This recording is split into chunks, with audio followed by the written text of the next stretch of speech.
अस्सलामुअलैकुम जी फ्रेंड्स। आज का जो हमारा टॉपिक है वो है हाइजेनबर्ग पिक्चर। हम लोगों ने क्वांटम मैकेनिक्स 2 की सीरीज़ को स्टार्ट किया हुआ है। इस सीरीज़ में हम इन टॉपिक्स पर पिछली वीडियोस में बात कर चुके हैं, ये देखते जाएं।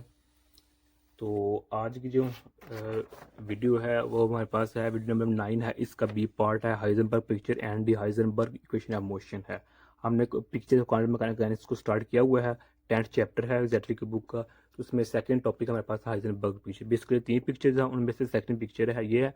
तो लास्ट वीडियो में हमने श्रोडिंगर पिक्चर पर डिटेल में बात कर ली थी। तो आने वाली वीडियोज़ में इन टॉपिक्स पर भी बात करने की हम कोशिश करेंगे इंशाल्लाह। तो आइए इसको स्टार्ट करते हैं। बिस्मिल्लाहिर्रहमानिर्रहीम, सल्लल्लाहु अला मुहम्मद सल्लल्लाहु अलैहि व आलिहि वसल्लम। हम जेटली की बुक फॉलो कर रहे हैं, तो इसमें हमारे पास ये सेकंड टॉपिक आ गया हाइजेनबर्ग वाला। तो इसके आप लोग स्क्रीनशॉट भी ले सकते हैं। तो अब जो सैकोसबर्ग है, यानी कि जो जो पिक्चर्स ऑफ क्वांटम मैकेनिक्स है, इसमें ये हम क्यों यूज़ करते हैं, कैसे यूज़ करते हैं और इसकी वजह क्या है, इसकी तमाम जो रीज़न क्या है ना, जवाब वो मैंने लास्ट वीडियो में डिटेल में बता दिए हैं। इसलिए जो लास्ट वीडियो वो लेंथी हो चुकी है। तो अगर आप जानना चाहते हैं कि जो पिक्चर हम क्यों यूज़ कर रहे हैं, किस वजह से यूज़ कर रहे हैं, तो इसका जवाब हमने लास्ट वीडियो से मुराद इसके ए पार्ट में श्रोडिंगर पिक्चर में हमने डिटेल में डिस्कस किया हुआ है। आप वहाँ से देख सकते हैं। इन सिंपल वर्ड्स मैं एज अ रिजल्टेंट ये बता देता हूँ कि जब हम पिछले चैप्टर्स में या जो पिछली वीडियो स्टडी की हुई हैं उनमें हम सिर्फ ये देखते थे कि जब हम कोई ऑपरेटर एक्सटर्नल एजेंट्स या फोर्स या कोई इलेक्ट्रिक फील्ड या मैग्नेटिक फील्ड किसी सिस्टम पर किसी मालिक के ऊपर अप्लाई करते तो हम जनरल यही कहते थे कि ये टाइम इंडिपेंडेंट है। हालांकि ये बिल्कुल बात सही नहीं है कि जो हम बैरूनी साजिश, बैरूनी जो हमारे पास कुव्वतें हैं या फिर जो एक्सटर्नल एजेंट्स हैं, एक्सटर्नल फोर्सेस हैं, external active field, external magnetic field जो किसी सिस्टम पर अप्लाई करते हैं तो उसको इफेक्ट करते हैं। तो वो टाइम पर डिपेंड करता है कि with the passage of time के लिहाज से कितना कितना चेंज आ रहा होता है। तो बेसिकली जो मेरे पास होता है, ये जो श्रोडिंगर इक्वेशन है, ये टाइम इंडिपेंडेंट है बल्कि टाइम डिपेंडेंट है। बहुत ज़्यादा ये इंपॉर्टेंट है। तो लेकिन हमने पिछले चैप्टर में जनरल अपनी आसानी के लिए अब यानी कि उसमें हमारा मेन कंसर्न टाइम डिपेंडेंट नहीं था, तो हम उसको टाइम इंडिपेंडेंट कंसिडर कर लेते थे। लेकिन अब हम सिर्फ और सिर्फ टाइम डिपेंडेंट पर बात करेंगे। खैर ये तमाम बातें हमने लास्ट वीडियो में स्टडी की हुई हैं। अच्छा जी, तो जो हमारे पास हाइजेनबर्ग या हाइजेनबर्ग जो पिक्चर है, इसमें जो हमारे पास स्टीयर वेक्टर होता है वो फ्रोजन होता है। फ्रोजन का मतलब क्या होता है कि ये विद द टाइम ऑफ जो हमारे पास स्टेट वेक्टर होता है, जो हमारे पास ये स्टेट वेक्टर है या स्टेट है या वेव फंक्शन है, ये with the passage of time ये चेंज नहीं होता। ये टाइम के लिहाज से क्या है, चेंज है। ओके। तो अगर हम बात करें कि जो हमारे पास इस जो हमारे पास वेव फंक्शन है, इसको हम पिछली जो हमारे पास श्रोडिंगर है उससे अगर हम इसको डिफ्रेंशिएट करना चाहते हैं तो फिर इसको हम इस तरह लिखेंगे। यानी कि लास्ट वीडियो में जो हमने जब श्रोडिंगर पिक्चर को स्टडी किया था उसमें हमने यही देखा था ना, ये देखें हमारे पास ये है। ओके। तो ये तमाम बातें हमने लास्ट वीडियो में स्टडी की हुई हैं। तो अब जो मेरे पास वेव फंक्शन है, जो स्टेट है, जो स्टेट वेक्टर है, चूंकि ये मेरे पास टाइम के लिहाज से क्या है, टाइम इंडिपेंडेंट है, यानी कि टाइम के लिहाज से चेंज नहीं होती। हालांकि जो हमारे पास लास्ट वीडियो है श्रोडिंगर, उसमें जो हमारे पास स्टेट वेक्टर है वो टाइम पर डिपेंड करता है, इसमें टाइम पर डिपेंड नहीं करता। ये हमारे पास हाइजेनबर्ग फीचर है। तो अब हम यहाँ छोटा सा एच यूज़ करेंगे। अब इस एच का मतलब हैमिल्टोनियन नहीं है, बल्कि इसका एच का मतलब है हाइजेनबर्ग। कि ये जो इक्वेशन है हम हाइजेनबर्ग वाली यूज़ कर रहे हैं या हाइजेनबर्ग से ले रहे हैं या हाइजेनबर्ग पिक्चर में हम यूज़ कर रहे हैं, ये हमारे पास एच यहाँ ये शो करेगा। ओके। तो जो मेरे पास ये है, ये किसी भी टाइम पर किसी भी पॉइंट पर ये वैल्यू सेम रहती है इसकी। क्यों? क्योंकि जो मेरे पास स्टेट वेक्टर है वो टाइम के लिहाज से इंडिपेंडेंट है। तो इसलिए जो इसकी वैल्यू होगी वो स्टार्टिंग पर या कहीं कितना बजे टाइम कम गुजरे या ज़्यादा गुजरे तो इसकी वैल्यू सेम रहती है, क्योंकि जो मेरे पास स्टेट वेक्टर है वो फ्रोजन है टाइम के लिहाज से, यानी कि वो टाइम इंडिपेंडेंट है। ओके। तो यहाँ हमारे जो स्टेट वेक्टर वो टाइम पर डिपेंड नहीं करते। तो जबकि जो मेरे पास ऑपरेटर्स हैं वो टाइम पर डिपेंड करते हैं। जो इसमें हाइजेनबर्ग में है वो ऑपरेटर्स टाइम पर डिपेंड करते हैं। अब हम इक्वेशन लिखते हैं। ये मेरे पास इक्वेशन है। तो इस इक्वेशन में देखें, जो ये इक्वेशन है हमने ये श्रोडिंगर वेव इक्वेशन में स्टडी की है, पिछली वीडियो में इक्वेशन लिखी है, ये मेरे पास 5th पोस्टुलेट है क्वांटम मैकेनिक्स का। ओके, जो कि हमने ज़ैडरे के 3rd चैप्टर में क्वांटम मैकेनिक्स में स्टडी की हुई है।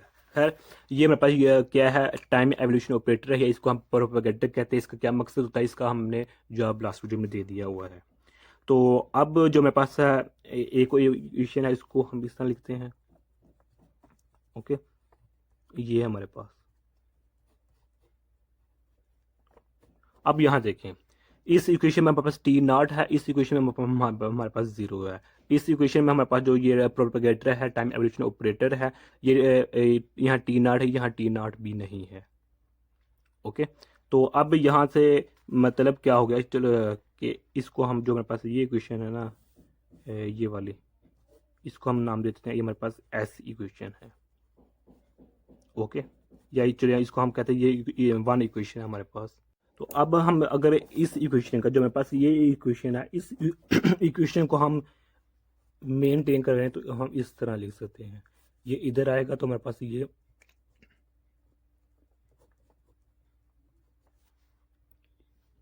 डैगर की फॉर्म में बन जाएगा, यानी कि मेरे पास ये इधर ही है, तो ये जब इधर आएगा तो ये मेरे पास डैगर बन जाएगा। ओके, आई होप आप लोगों को पता होगा कि डैगर क्या होता है हमारे पास। ओके, इसका अगर हम डैगर लेंगे तो जहाँ योटा होगा पॉजिटिव तो नेगेटिव होगा, अगर ये नेगेटिव योटा है तो वो पॉजिटिव हो जाएगा। तो अब जो हमारे पास है ना, ये देखें, इसको यहाँ हम और इसको हम यहाँ इस तरह लिख सकते हैं। यानी कि अगर मैं इसकी लिखना चाहूँ, जो रिजल्टेंट इक्वेशन आती है हमारे पास, वो ये आती है। ओके, हमारे पास ये हाइजेनबर्ग का है, हैमिल्टोनियन नहीं है। ओके, तो ये मेरे पास इस तरह है, मेरे पास डैगर है, तो मेरे पास ये टी है। तो अब हमें यहाँ से क्या, अच्छा ये जो बुक है, ये बुक पर ये 8 इक्वेशन 10.8 इक्वेशन है।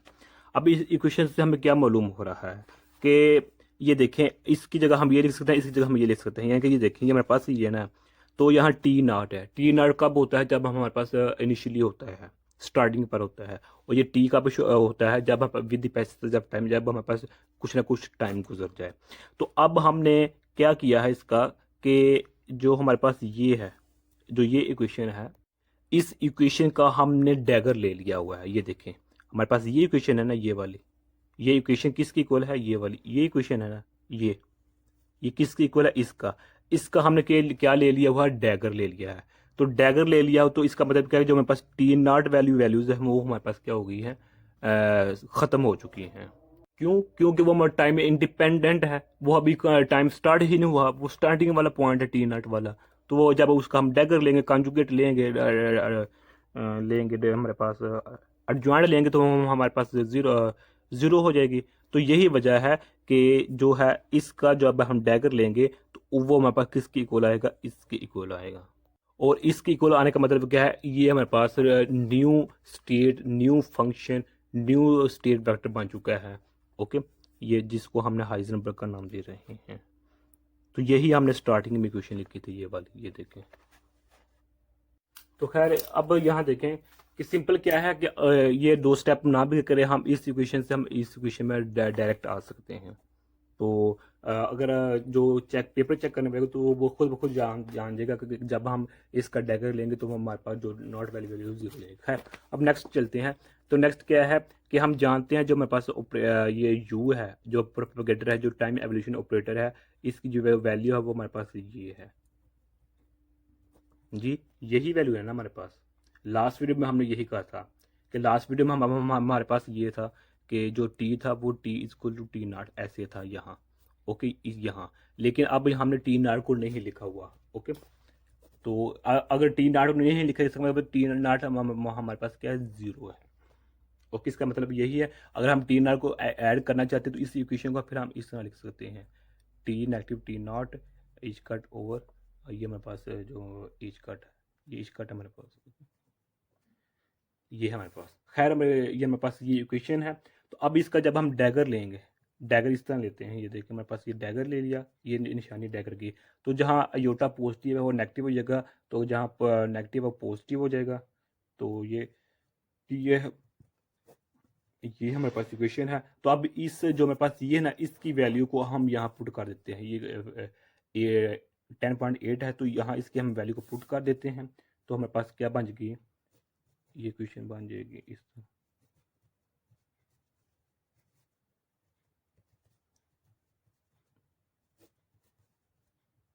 ये हमारे पास इक्वेशन बन चुकी है इस तरह। ओके, अब ये इक्वेशन में 10.99 हमारे पास इक्वेशन बन चुकी है, यानी कि ये देखें हमारे पास 8 से हम 10 में आ चुके हैं। ओके, अब जो कि हमने इस वीडियो के स्टार्टिंग में ही ये बात बता दी थी कि जो स्टेट वेक्टर हैं, जो वेव फंक्शन है, वो फ्रोजन है, यानी कि टाइम के लिहाज से डिपेंडेंट नहीं है, वो इंडिपेंडेंट हैं। ओके, तो इसलिए अगर हम टाइम डेरिवेटिव लेंगे तो वो इज इक्वल टू 0 हो जाएगा, यानी कि हमारे पास क्या हो जाएगा कि ये है ना कि जगह अगर हम टाइम डेरिवेटिव लेंगे, इसका अगर हम टाइम डेरिवेटिव ले रहे हैं तो वो 0 की इक्वल हो जाएगा। क्यों? क्योंकि जो हमारे पास वेव फंक्शन, जो हमारे पास स्टेट वेक्टर है, जो हमने स्टार्टिंग में बात की थी, ये टाइम के लिहाज से इंडिपेंडेंट है, ये टाइम पर डिपेंड नहीं करती, इसलिए जो हमारे पास ये पूरी टाइम का किसकी इक्वल हो जाएगी, 0 की इक्वल हो जाएगी। अब हम बात करते हैं कि जो क्या नाम है एक्सपेक्टेशन वैल्यूज है हमारे पास। एक्सपेक्टेशन वैल्यू जो वेव फंक्शन का होता है वो हमारे पास नॉर्मलाइज्ड होता है ना, यानी कि ये देखिए हमारे पास ये है, इसको हम इस तरह लिख सकते हैं, ये हमारे पास। ओके, तो ये मेरे पास क्या साई है, ये मेरे पास है, ये सेम होते हैं, ये भी ये मेरे पास साई है, इसकी इक्वल होता है। इसको हम इस तरह भी लिख सकते हैं, ये मेरे पास है, ये मेरे पास टाइम, तो और ये मेरे पास क्या है, नॉर्मल, ये इसकी वैल्यू 1 की इक्वल होती है, इसलिए इसको हम इसको हम इसकी इक्वल इजीली लिख सकते हैं। ओके, तो ये हमारे पास क्या है, एक्सपेक्टेशन वैल्यू है ऑफ ऑपरेटर ए। तो अब ये हमारे पास इसकी वैल्यू 1 है, जो हम डिस्कस कर चुके हैं। अब जो हमारे पास ये इक्वेशन है, इस इक्वेशन में अगर हम वैल्यू पुट कर दें, यानी कि वैल्यू पुट करने का मतलब क्या है, ये मेरे पास वैसे का वैसा ही है, ये है। अब देखें जो हमने 10.9 इक्वेशन ऑब्टेन की है, ये वाली वैल्यू जो हमने ऑब्टेन की है, ये कैट की फॉर्म में हमारे पास ये वैल्यू है ना, ये वाली इसकी इक्वल है। अगर इसका हम बड़ा चाहते हैं, बड़ा का मतलब है हम ये चाहते हैं, अगर ये वाला मेरे पास बड़ा होता है ना, ये बड़ा होता है, तो ये मेरे पास साई है, तो जब बड़ा लेंगे तो मेरे पास इधर नेगेटिव आ जाएगा, बस ये है। तो अब यहाँ देखिए क्यों, क्योंकि मेरे पास कैट भी साई का है और बड़ा भी साई का है, इसलिए अगर हम यहाँ वैल्यू पुट करते हैं, तो वैल्यू पुट करें, क्या बनेगा हमारे पास कि जब हम वैल्यू पुट करते हैं तो मेरे पास साई 0 टी एच कट, तो मेरे पास ये ऑपरेटर ए है। अब यहाँ कैट है, तो हमारे पास क्या है, ये नेगेटिव में आ जाएगा एच कट, ये मेरे पास। ओके, बेसिकली जो मेरे पास है ना, ये वाला इतना सा, ये मेरे पास क्या है, साइड टी की इक्वल है, और ये भी मेरे पास किसकी इक्वल है, साइड टी की इक्वल है। ओके, यानी कि ये मेरे पास क्या है, बड़ा है, ये मेरे पास क्या है, कैट है। तो अब इसको अगर हम सोल्व करते हैं, कि यानी कि इसको जब हम सोल्व करेंगे, तो जो हमारे पास इक्वेशन बनेगी वो क्या बनेगी कि 0 ये हाइजेनबर्ग है, ये टाइम डिपेंडेंट है, ये हमारे पास ये इक्वेशन बन जाएगी। इस इक्वेशन से हम इस इक्वेशन में चले जाएंगे। क्यों? क्योंकि हम जानते हैं कि जब हम ये देखें ना, जब टी एक ऑपरेटर है, हमारे पास एज कट है, तो ये हमारे पास है, ये एज कट है, तो इसका आंस हमारे पास 1 की इक्वल होता है, ये पॉजिटिव या नेगेटिव, इसका आंस 1 की इक्वल होता है।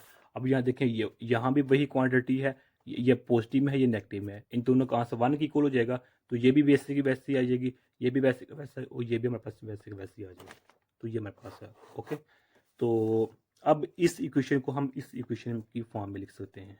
यहाँ देखिए हमारे पास क्या है, 0 है, अब इस 0 की जगह हम लिख सकते हैं टी, और अभी हम मदद करते हैं, क्यों लिख सकते हैं कि हमारे पास यहाँ देखिए 0 है, 0 की जगह हमने टी लिख लिया, टी लिखा। क्यों?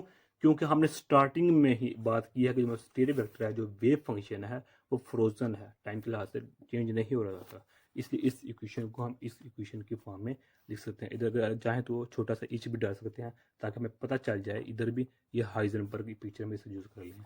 लिहाजा ये मेरे पास फार्मूला बन चुका है एक्सपेक्टेशन वैल्यू को फाइंड करने वाला मेरे पास, यानी कि हाइजेनबर्ग पिक्चर में किसी भी ऑपरेटर की वैल्यू की एक्सपेक्टेशन वैल्यू को फाइंड करने के लिए हम ये फार्मूला यूज़ करते हैं। तो अब हम आते हैं इस टॉपिक के जो हमारे पास बी पार्ट है कि Heisenberg equation of motion.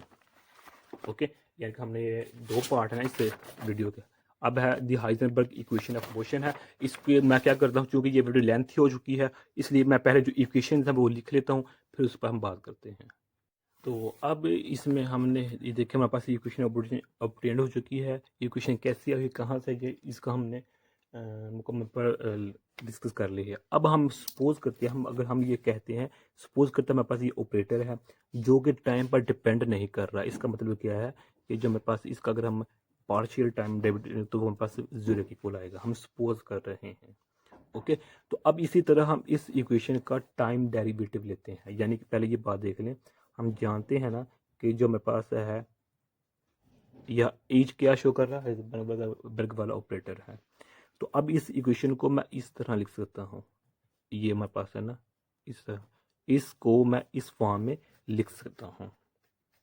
Okay, तो अब जो ये इक्वेशन है इस इक्वेशन का मैं टाइम डेरिवेटिव लेता हूँ। तो जब टाइम डेरिवेटिव लूँगा तो मेरे पास ये इक्वेशन आ जाएगी। क्या आ जाएगी? ये इक्वेशन आ जाएगी इस इक्वेशन से। ये देखें, इस इक्वेशन का जब मैं टाइम डेरिवेटिव लूँगा तो ये तो सिंपल है, हमारे पास ये आ जाएगा। ओके, तो सॉरी, ये ऐसा नहीं है, इसका नहीं बल्कि हमने ऊपर वाले का लेना है जहाँ हमने ये लिखा था। इधर लिखा था हमने, ये देखें, ये लिखा जी, ये लिखा हुआ है, बस वो ना थोड़ी गलती हो गई है कि हमने इसके अंदर ये नहीं था लिखा, ए ऑपरेटर। तो अगर ये ऑपरेटर है तो इसकी जगह हम ये लिखेंगे, क्योंकि इसका जब मल्टीपल तो 1 का आएगा ना, तो ये इसको हम वैसे का वैसा लिख सकते हैं। तो जब इस इक्वेशन का, ये इक्वेशन है, जब इस इक्वेशन का ये हमारे पास पॉजिटिव है, ई की पावर पॉजिटिव टी है, एच ऑपरेटर है, ओवर एच कट है, तो इसका जब हम माइनस लेंगे तो हमें माइनस आ जाएगा। तो जब इसका हम टाइम डेरिवेटिव लेंगे तो हमारे पास ये आ जाएगा। ये देखें, इस तरह इस इक्वेशन को हम लिख लेंगे इसको।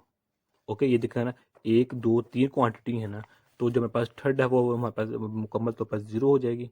यानी कि हमने क्या किया हुआ है, इस इक्वेशन को हमने इस इक्वेशन की फॉर्म में लिखा हुआ है। ये देखें, इस इक्वेशन को हमने इस इक्वेशन की फॉर्म में लिखा हुआ है। अब इसको डायरेक्ट ले लें डेरिवेटिव, या इसका डायरेक्ट ले लें, एक ही बात है। तो अब इसको यहाँ इसमें कन्वर्ट करके क्या है, जो ये है ये पॉजिटिव इक्वल है, ये इसके इक्वल है, और ये मेरे पास इसके इक्वल है। बस यही फ़र्क है इसमें, और कोई भी नहीं है। तो अब जो हमारे पास इसका जब हम टाइम डेरिवेटिव लेंगे तो हमारे पास ये होगा। ओके, तो जब ये इसका फर्स्ट डेरिवेटिव, तो ये दो बाकी के वैसे की वैसे प्लस आएगा। तो अब जो मेरे पास होगा इसका डेरिवेटिव, बाकी जो वैसे के वैसे ही रहेंगे। अब जो मेरे पास जब इसका टाइम डेरिवेटिव लेंगे, D over D T operator का लेंगे वो जीरो हो जाएगा, क्योंकि हम पहले ही बता चुके हैं। ये देखें, हम सपोज कर रहे हैं कि जो मेरे पास ऑपरेटर है वो टाइम पर डिपेंड नहीं कर रहा, वो टाइम इंडिपेंडेंट है। ओके, तो लिहाजा अब इस इक्वेशन को, ये इक्वेशन है, इस इक्वेशन को हम इस इक्वेशन की फॉर्म में लिख सकते हैं। ओके, हम जानते हैं जो हमारे पास यू है, जो प्रोपेगेटर है, जो यूनिट टाइम एवोल्यूशन ऑपरेटर है, उसकी वैल्यू इसकी इक्वल है। इसका जब हम टाइम डेरिवेटिव लेंगे तो हमारे पास ये वैल्यू आएगी। ओके, तो डैगर है, डैगर में हमारे पास पॉजिटिव होता है, तो जब इसका टाइम डेरिवेटिव लेंगे तो हमारे पास ये वैल्यू आएगी। अब इस यू और इसकी वैल्यू यहाँ पुट करते हैं, तो जब यहाँ वहाँ वैल्यू पुट करेंगे तो हमारे पास ये इक्वेशन आएगी।